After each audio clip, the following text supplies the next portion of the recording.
السلام عليكم ورحمة الله وبركاته. اللهم صل وسلم وبارك على سيدنا محمد وعلى آله وصحبه أجمعين. ازيكم يا حبايبي؟ عاملين ايه؟ ربنا يبارك في عمركم يا رب. أحلى أخوات في الدنيا كلها، شكرا لكم وشكرا لتعليقاتكم الجميلة، دايما منوريني ومشرفيني. ربنا يبارك في عمركم وشكرا لكل اللي بيدعمني. متحرمش منكم أبدا، أحلى أخوات في الدنيا كلها، ربنا يوسعها عليكم وعلينا ويجعل أيامكم كلها خير وسعادة وبركة، اللهم آمين يا رب العالمين. زي ما انتم شايفين كده الجمال والحلاوة، حاجة كده حلوة كده. بس قبل ما ندخل في الفيديو، لايك وشير للفيديو، أحلى أخوات في الدنيا كلها. شكرا لكم وشكرا لتعليقاتكم الجميلة، دايما منورين ومشرفيني. شايفين الجمال والحلاوة، حاجة كده شكل حلو، ريحة حلوة، طعم حلو، حاجة حلوة من الآخر ما شاء الله. تقومي كده تعمليها، ما تاخدش معاك وقت، في ثواني هتكوني عاملاها. حاجة زي الفل، بحاجة بسيطة خالص. كوباية من المكرونة وكيلو من اللبن، هتعملي الصينية الجميلة المحترمة ديت.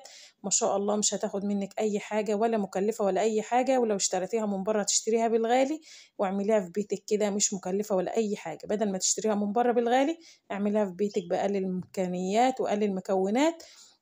كوباية اللهم صل على النبي، كوباية مكرونة وكيلو من اللبن، هنعمل الجمال والحلاوة والشكل الجميل ده. يلا ندخل نشوف هنعمل ايه. المكونات بتاعتنا عبارة عن كوباية من المكرونة، وهجيب حلة كده وهحط فيها 3 كوبايات، بنفس الكوباية اللي أنا معايرة بيها المكرونة، 3 كوبايات من المية، وهحطهم على النار وهسيبهم لما يغلوا معايا. عايزاهم يغلوا كويس.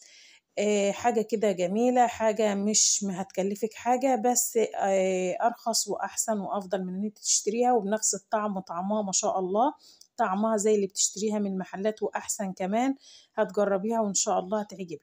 المية بتاعتنا غليت، نزلت عليها بالمكرونة، هسيبها بقى لما تشرب المية ديت. زي ما انتم شايفين كده، شربت المية ديت واستوت معايا تماما زي ما انتم شايفين بالطريقة دي.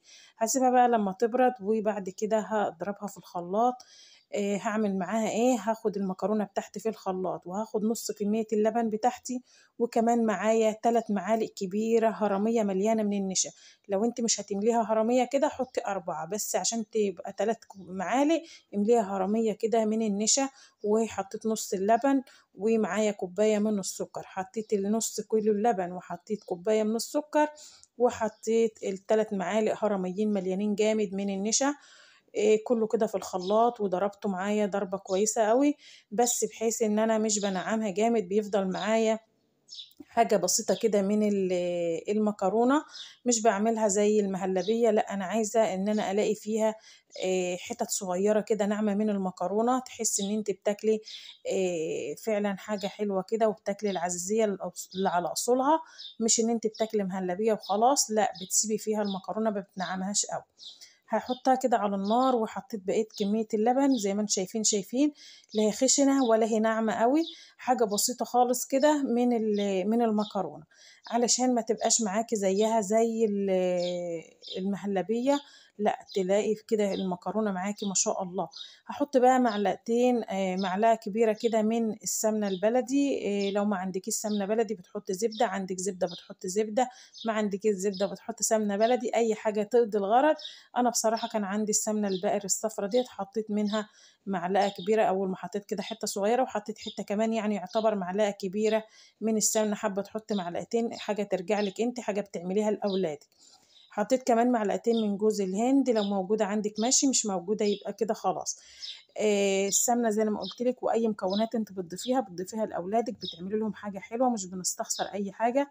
بنحط المكونات بكل حب وبكل ان احنا ان حاجه تطلع معانا نظيفه وزي الفل.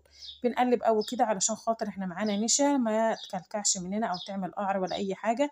تقليب مستمر زي ما انتم شايفين. ومعايا ورقه فانيليا، مش هحطها الا لما اطفي على النار من على العزيزيه بتاعتي. زي ما انتم شايفين كده التقليب مستمر، وما شاء الله. زي ما قلت لك، ما تنعمهاش قوي لدرجه ان هي تبقى معاكي كانك بتاكلي نشا، لا، عايزينها بالشكل اللي انت شايفاه والجمال والحلاوه اللي انت شايفاها دي. كده تمام، ما تسيبهاش الا لما تغلي معاكي كده علشان النشا بتاعنا تستوي. ومعانا صينيه مدهونه من السمنه، هننزل بقى فيها المكونات بتاعتنا الحلوه الجميله ديت زي ما انتم شايفين كده. ما هي ما شاء الله. هنفردها بقى كده ونسويها، وهنشوف هنتن وشها بايه. ما شاء الله، شايفين كده معايا حتت المكرونه ناعمه، وهتديكي طعم وتاكلي حاجة كده ان انت مش بتاكلي مهلبية وخلاص.